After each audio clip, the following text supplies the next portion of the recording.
Projekti Lungomare 3 duket si një punë e cila nuk do të përfundoj kurrë. E nisur për herë të parë në 2018.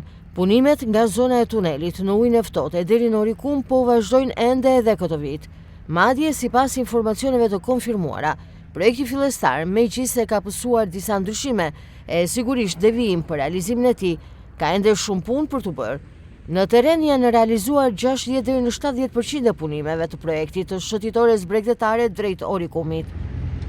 Punimet për Lungomare 3 sipas pritshmërive nuk do të përfundojnë as këtë sezon turistik, megjithëse në teren po punohet, ende ka shumë punë deri në përfundim të këtij projekti.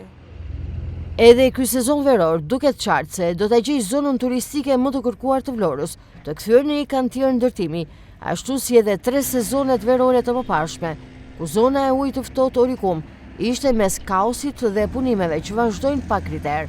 Duke filluar nga kjo pranverë, duket qartë impakti që kanë punimet në qarkullimin rrugor në zonë, duke rënduar atë tepër e duke sjell pengesa. Ndërkohë, pritshmëritë janë që edhe ky sezon veror të jetë në të njëjtin realitet.